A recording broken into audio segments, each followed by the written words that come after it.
Welcome to our podcast, where I, Kealy Severson, Erik Johnson, and Alicia Swamy are exposing mold. Today we're going to have a talk with Erik and Alicia and myself about mycotoxin testing, mold testing, talk about some of the things we might be able to see or find with mold testing, and some of the things that might not be identifiable with mold testing. We are sponsored by Mymycolab, and that is a lab that offers blood antigen serum testing for mold-injured people to see if their immune system is reacting to mycotoxins. And we were talking about some of the benefits and some of the benefits of the test and some of the things that the test wouldn't be able to show. So if your IgE or IgG immune system is reacting to mycotoxins, that would be a blood test that may show it. But Erik was explaining something really interesting to Alicia and I, and that is that Stachybotrys, Erik, why don't you explain it? You're the smart one here. Well, there's a famous story that was told by Nikolai Khrushchev when he was in the Soviet effort to support Stalin's war efforts. The Soviet cavalry horses were dying of a mysterious illness, and nobody could figure it out. Due to wartime shortages, they were feeding the horses really contaminated, moldy hay. And finally, Stalin was so frustrated, according to Khrushchev, that he was going to line up all the horse handlers and veterinarians and people associated with dealing with the horses and put them in front of a firing squad if they didn't figure out why they were dying. And they quickly found out that this toxic black mold on the hay was poisoning the horses. And that led to the discovery of Stachybotrys and Fusarium. Even though Stachybotrys had been identified and speciated many years earlier, they didn't really know what toxic properties it had. Some people had been sort of anecdotally becoming ill by handling moldy hay, but apparently not enough to get anybody's attention. So this incident with the cavalry horses really brought focus on the toxicity of Stachybotrys, and the Soviet researchers started studying it. Naturally, anytime you come up with a really interesting toxin, you want to see if you can turn it into a biological weapon.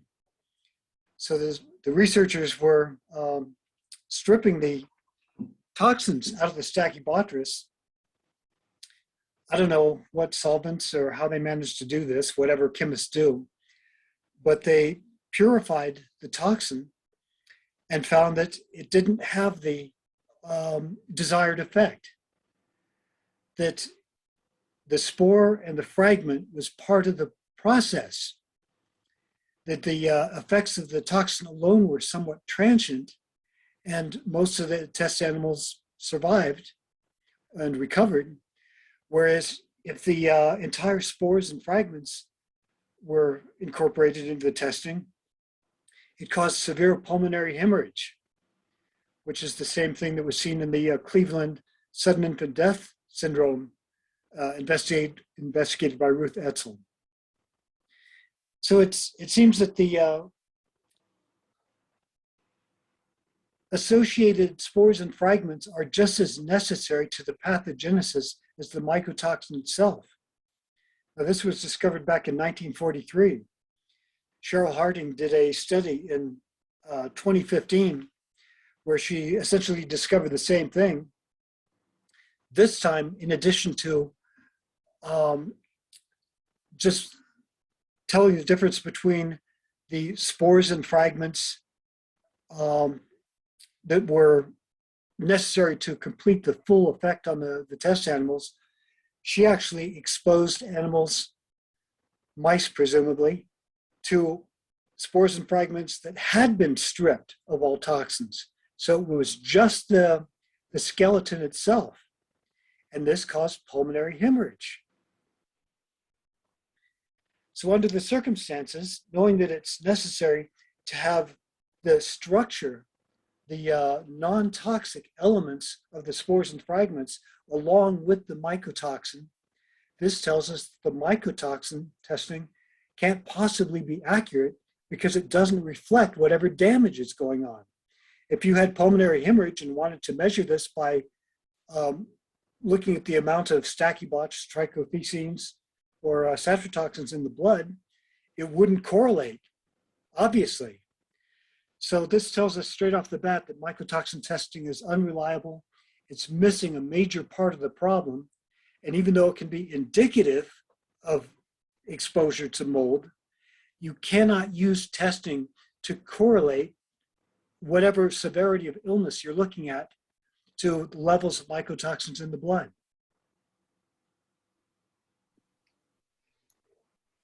So it might be helpful if you're trying to look for mold illness, but there's also many situations where it might not show while you are still sick from mold. Yeah, it could actually work against you. In showing that mold's not making you sick when it really is. Exactly. Because the spores and fragments without the toxin itself that's being tested for. And because doctors don't understand that there's a lack of correlation, if they come up with a low ambivalent amount of mycotoxins, they're going to dismiss your illness and they're going to completely disregard the fact that non-toxic fragments might actually be tearing up your lungs.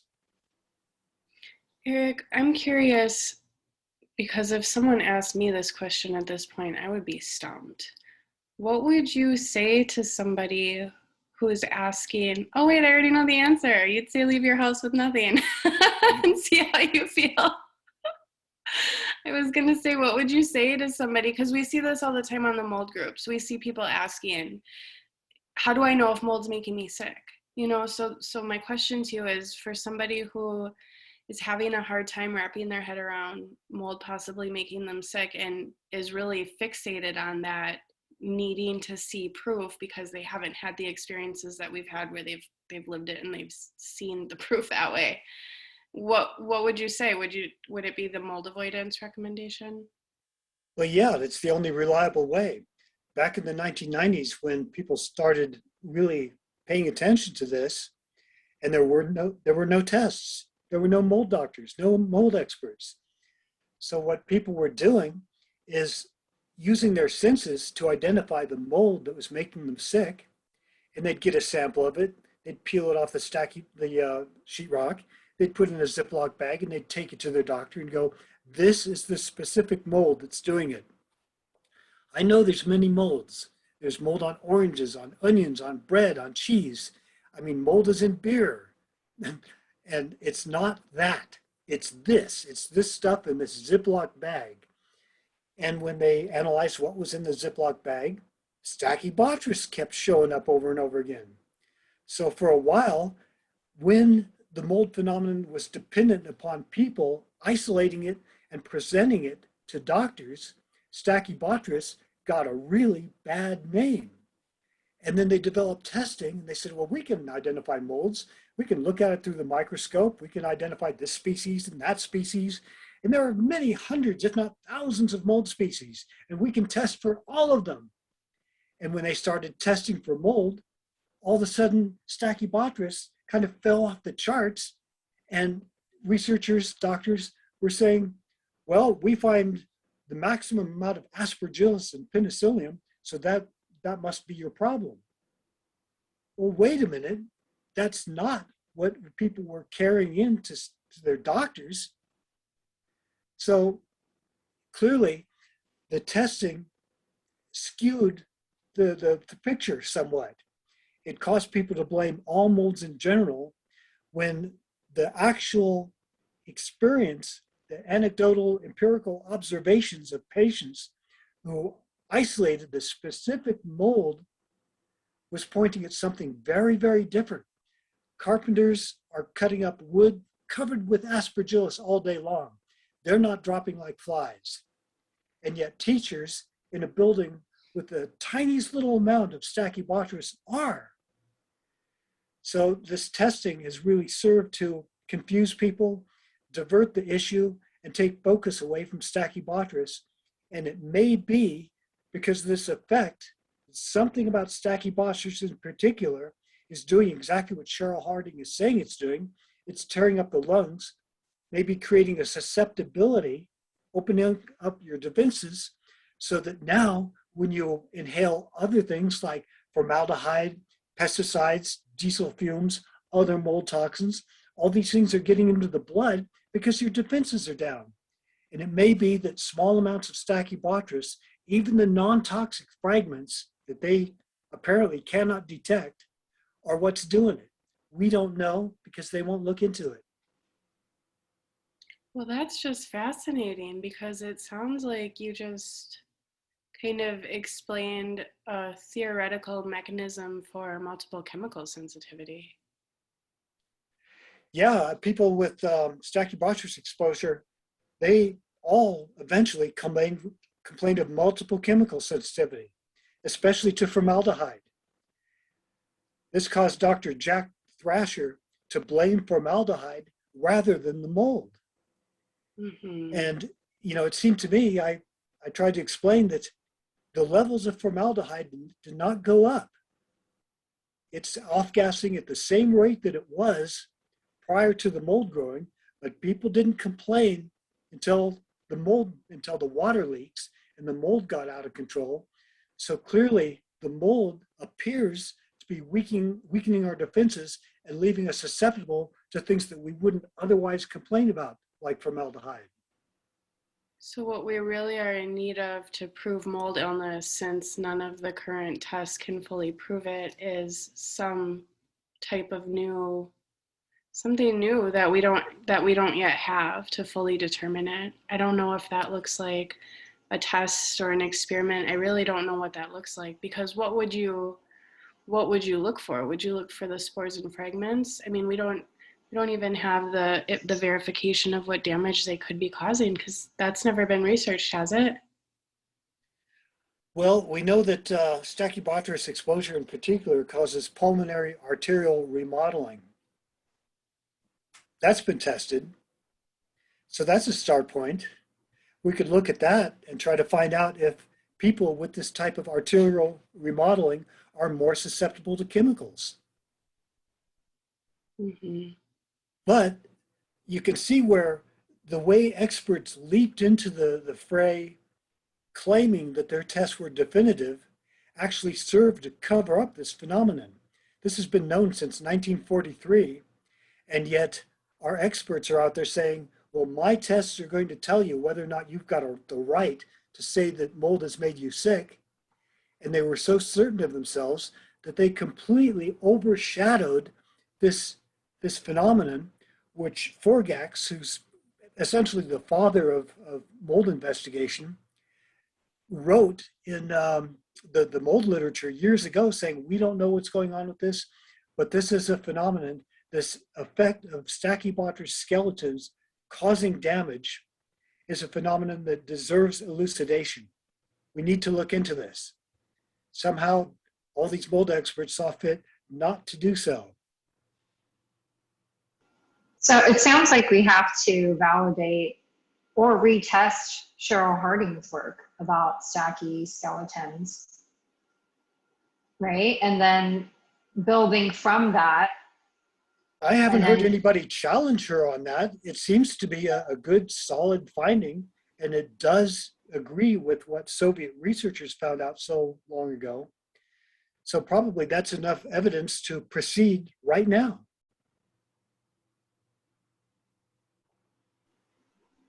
Kealy sent a message and said, spooky, scary skeletons.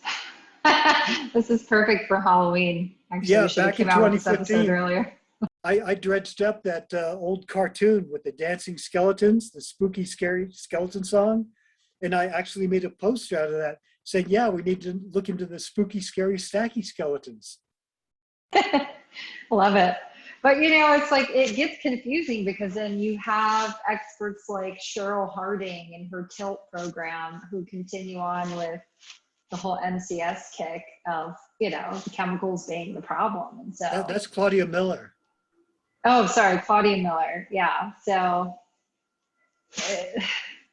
the paths are so divergent all over the place, you know, and when you're sick, you don't really know who to believe, and you start to succumb to one train of thought until you understand, no, that's not really it.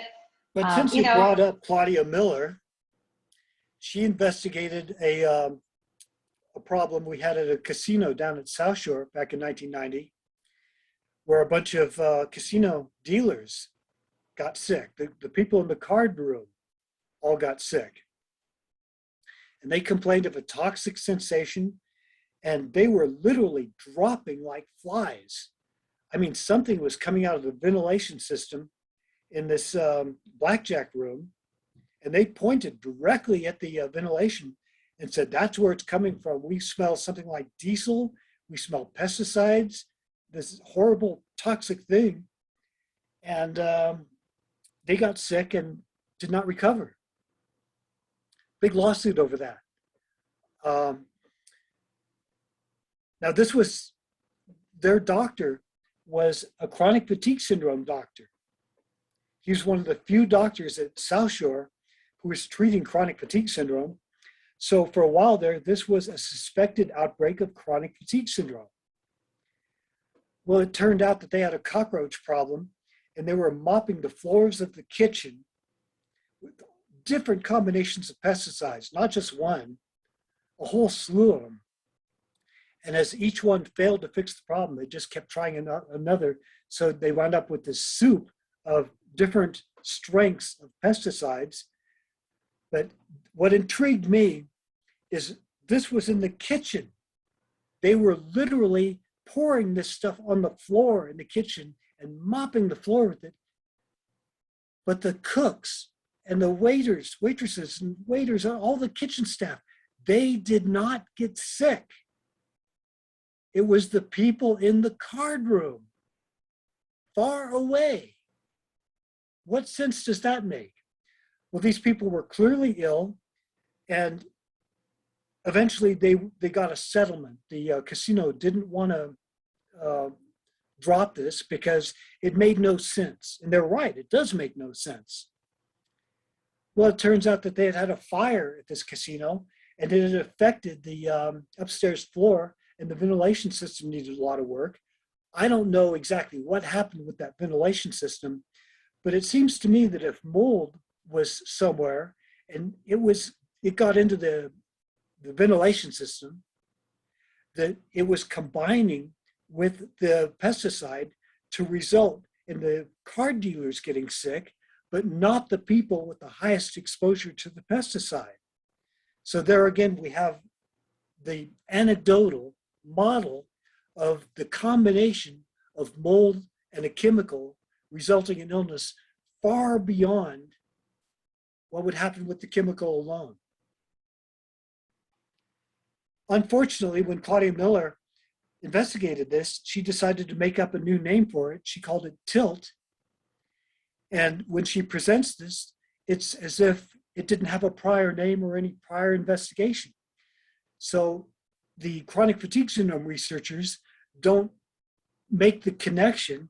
Hey, this was a cluster that we investigated and called chronic fatigue syndrome, and put the pieces of the puzzle together, which is very unfortunate. And that's why I talk constantly about the danger of renaming something, because that's like setting the game back to zero and tossing out all prior work, just as was done with the mold phenomenon.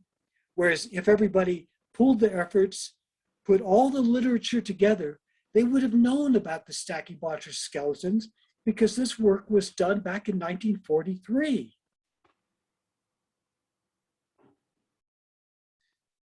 So in science, everybody knows that when you're confused, you go back to the beginning, basic science 101. You put all the pieces of the puzzle together. And I think the main problem that we have to deal with is that researchers all want to make their own discovery, be in charge, and they create their own new name, and they do not cooperate. If we could just stop researchers from creating new names, starting the game all over again, they couldn't help but assemble the pieces of the puzzle. It would happen naturally.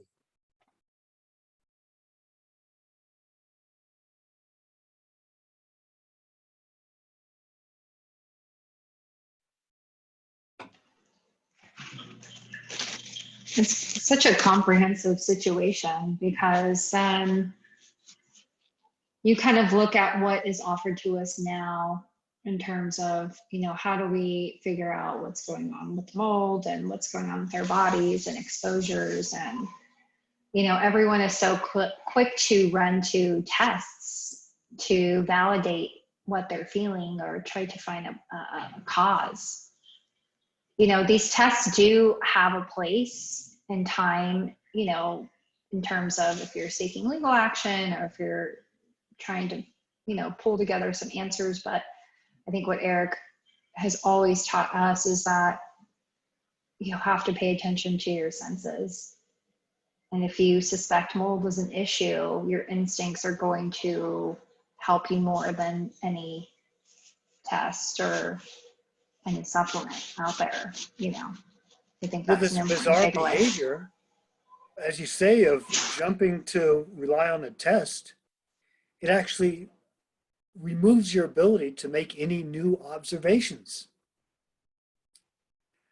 Now, if you look at the original chronic fatigue syndrome cluster, the very first one, the Truckee teachers, the chemical that sprang to mind was the copy machines, the toner.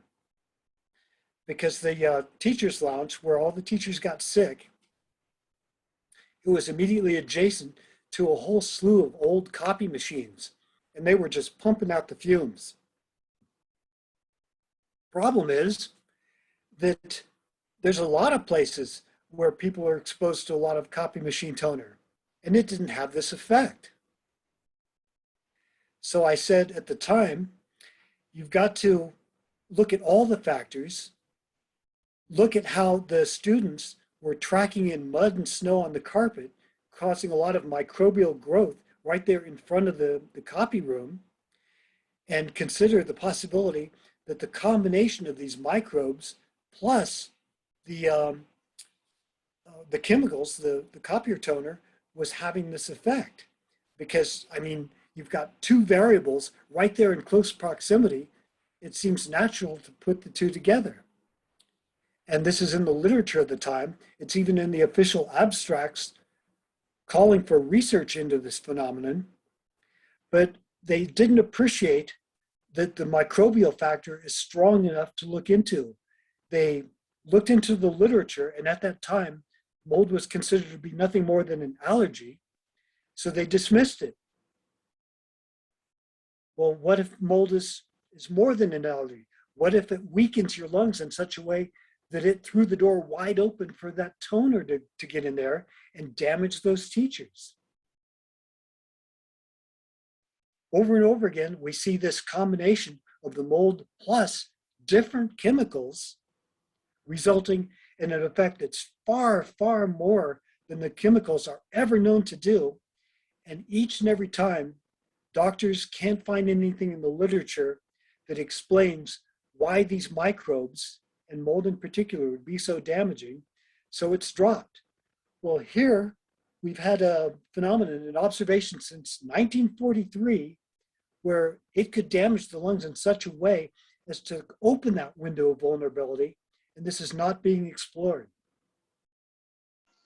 So say someone is ready to go, they've heard our podcast, they're extremely interested in what you have to say, Erik.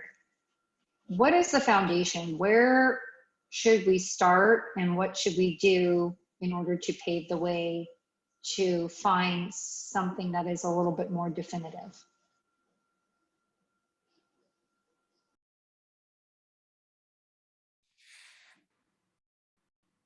The only thing I can think of is to keep pressuring researchers into admitting that they aren't cooperating and they aren't putting the pieces of the puzzle together, and hope that they do so, because until that happens, they're not going to be able to even initiate a meaningful investigation. But what can you tell people who are starting down this path where they would like to have a test and they want to know, they want to go to their doctor and get confirmation this is happening? Unfortunately, if you look at all these examples of where this combination of mold and chemical has occurred and reported, and you read about the experience of the people in the 6 schools, it is clear that that testing does not exist. Only in the places where you get an extremely high level of Stachybotrys do you get sufficient evidence to be convincing to a court or possibly your doctor or family or friends. But look how many times people complain of a sick building situation and the testing comes back unequivocal. All these people are being left behind, and the testing, their reliance on a test is working against them. Yeah, and I hear that all the time with people that, they're sick and then they go get their home tested and then they say, oh, well, my testing numbers were extremely low.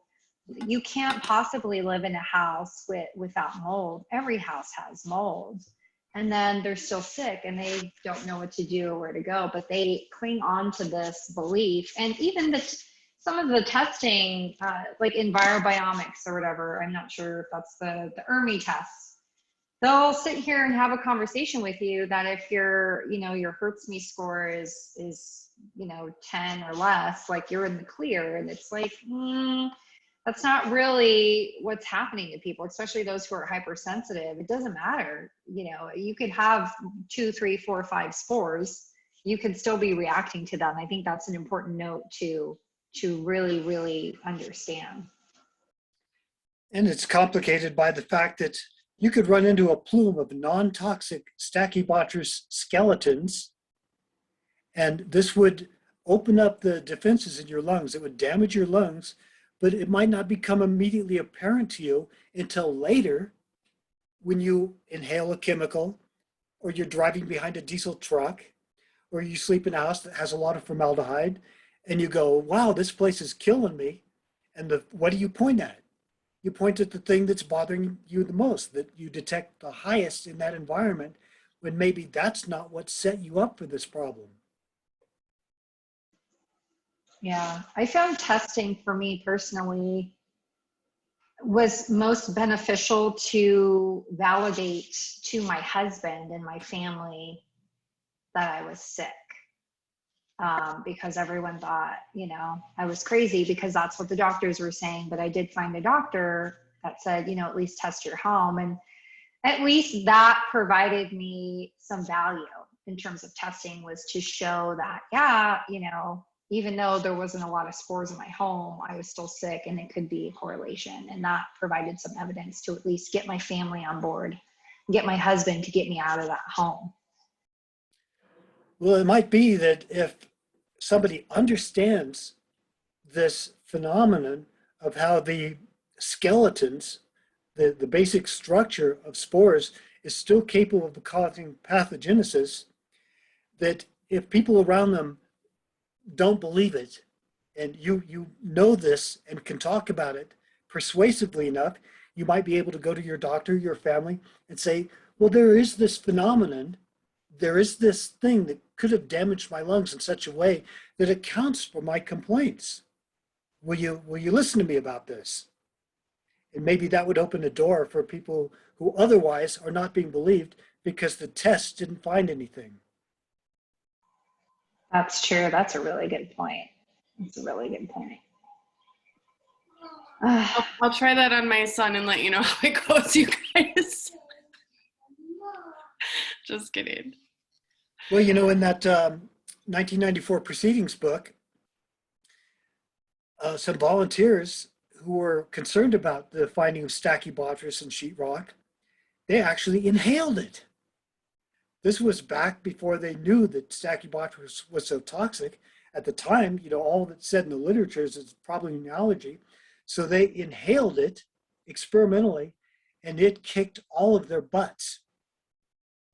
I mean, there was no doubt about it. It wasn't a matter of genetic susceptibility or toxic overload. They inhaled it and it kicked their butts. So there you go. So if you really want to convince somebody, give them a bag of Stachybotrys and here, go huff on this for a while.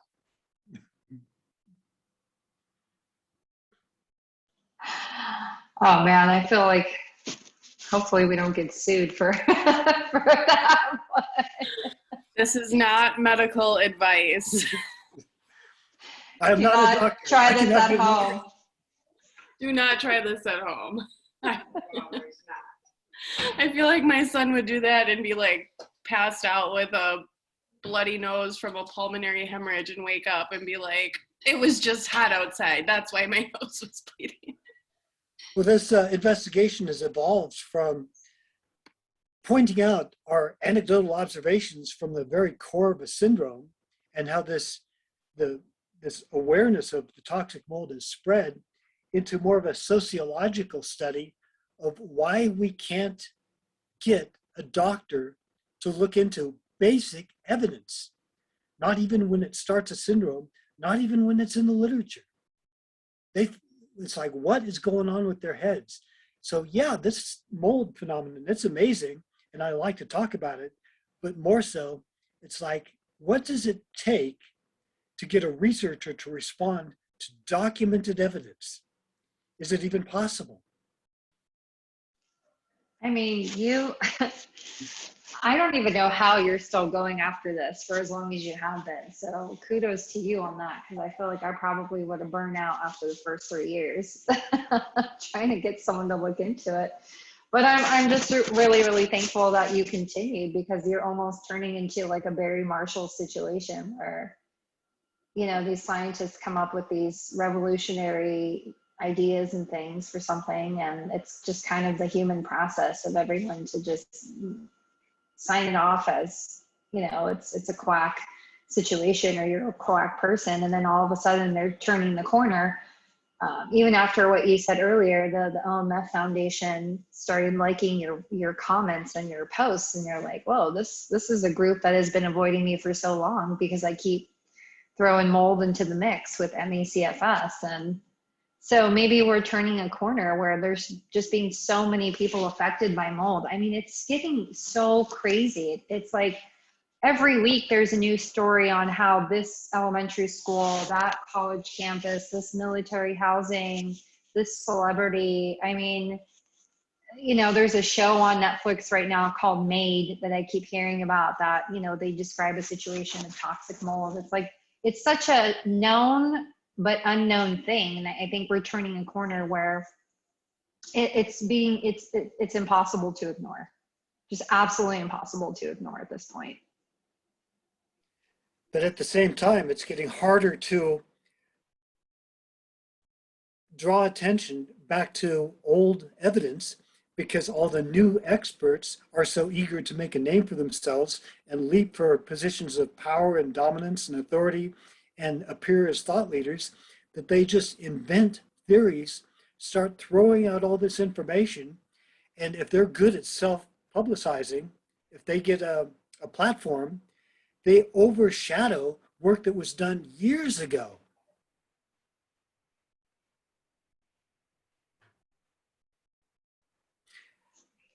So that's why I point back to this observation by the Soviets, the original finding of Stachybotrys.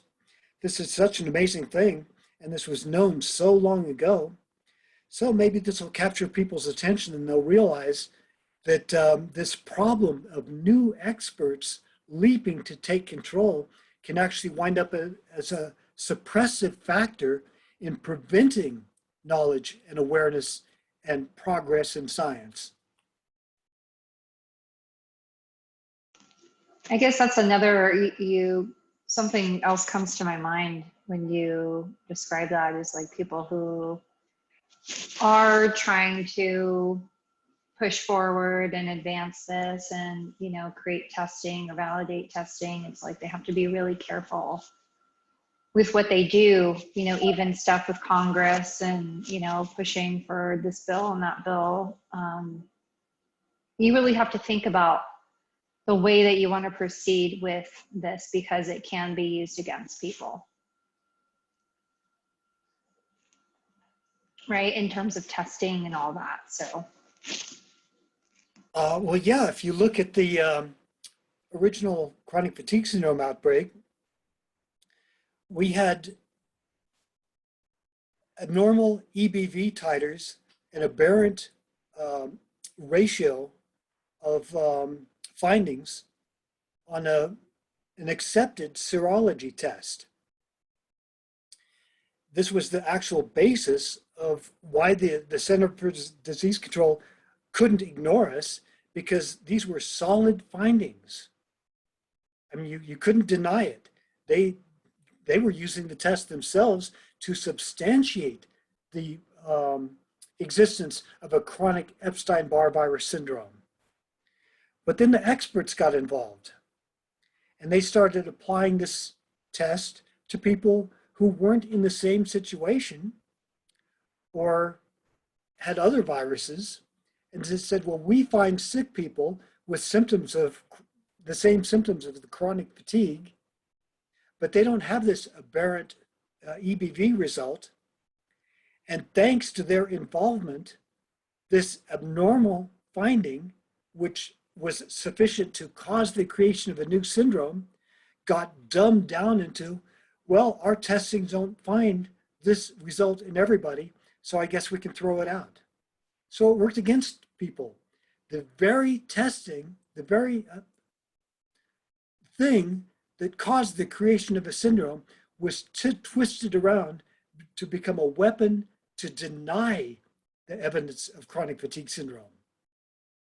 And here they've done the exact same thing with mold illness. It starts out, you look at a small population, a specific circumstance, and it is just absolutely solid as a rock. And then the experts get a hold of it and they turn it around into a means of denial. And I think it's just as important to study this process by which experts can screw things up as it is to understand the phenomenon itself, because this is happening in other realms as well. Lyme disease, multiple chemical sensitivity, almost anything you look at, it starts out extremely good evidence, and you get outside researchers involved, experts throwing in their 2 cents, and before long they've made such a muck of it that you can't make heads or tails of anything. What I found really interesting was a recent article that came out yesterday, the New York Housing Authority bringing in experts, but then they're downplaying the state of the housing units. And, you know, it's one thing to have a test and then be told, oh, you have low spore counts, whatever. But then you have these experts that are supposed to be experts coming in, and they're purposely downplaying situations in order to save the bottom line of a property management company or whatever. It's just like the corruption is crazy. And even Kealy, can you describe your situation when you were trying to find a microbiologist in your area? Like, it's as if people are backing away from the whole mold testing. Is that correct? Yeah, well, that was an interesting situation because I was renting, and the landlord sent somebody in with his management company from a water and fire restoration, and they came in with a moisture meter and a UV light, and they told me that the mold that I had just dug out from under our cabinets was actually dirt. So the landlord was protected by the management company. The management company was protected by the outside experts that they had brought in. Nobody had actually physically tested the substance. So I collected surface samples from the surfaces that I had uncovered and ran them through a building biologist who was not a microbiologist, which I later found out would probably have not stood up in court. But I was able to provide DNA evidence of the surfaces, which then put me in a position where I could say, this isn't dirt, this is mold, which then put me in a position to fight for proper repairs because they wanted to come in with a sealant and just cover it up. And I had looked at the label of that sealant, and it would have been a violation of the federal label law because it didn't say removes mold from the house. So they were misusing the product, and just that little tiny tidbit was enough for me. And luckily, because I had all of these exchanges in email writing, was enough for me to advocate for myself to get repair. But the kicker is the townhouse was still officially condemned because the landlord would not agree to repair the leaking roof. So either way, it still wasn't a habitable house after all of that.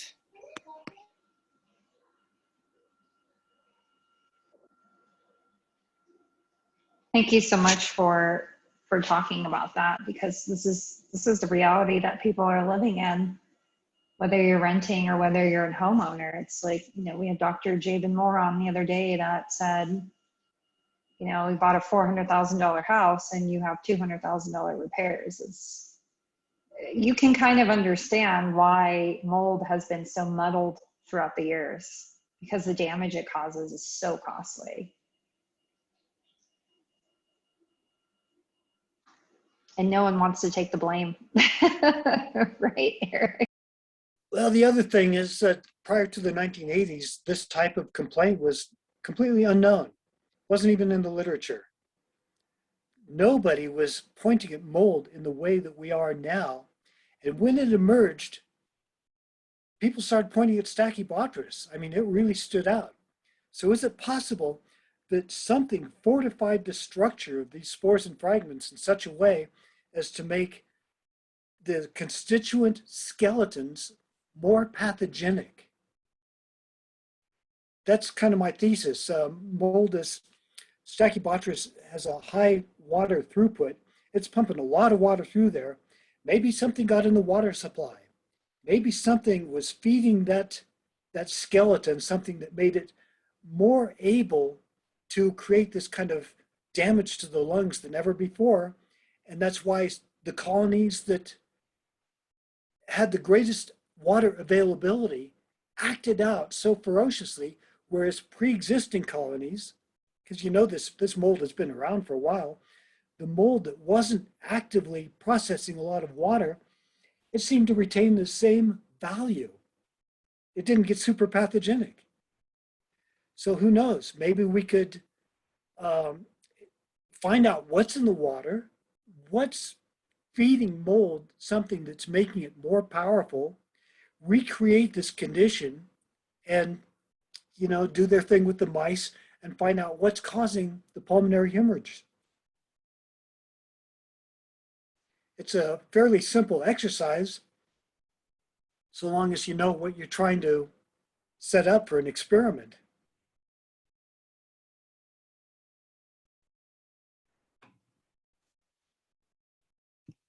Should we wrap it up, guys? Anyway, it's a lot better to try to use science to solve this thing than to just go with the all in your head. Agreed. Go back to the science. Honest science, anyhow. I don't know what's happening these days. Some craziness. Okay, I feel like I've expounded enough for one day. Okay, let me record that outro. Thank you everyone for joining us today. It was an interesting conversation about mold testing, and we introduced Stachybotrys spooky skeletons and how that can still affect the body, even though it will not show up on testing. So we're really just calling out for anyone who's interested and anyone who really wants to look into this, reach out to us, contact us at exposingmold@gmail.com. We'd love to have a conversation. We'd love to think about maybe some studies in the future and what we can do to kind of understand this a little bit more. Please like, share, comment on our content. Also check out our gear on exposingmold.com. We are running low in inventory. We'd love to sell this out, get rid of it, bring in some new cool stuff to offer you guys. We are going to be covering shipping, so we'll be offering free shipping. I will post that today. And also check out our GoFundMe and Patreon pages to donate to keep this podcast rolling. Thank you again, and we'll see you next time.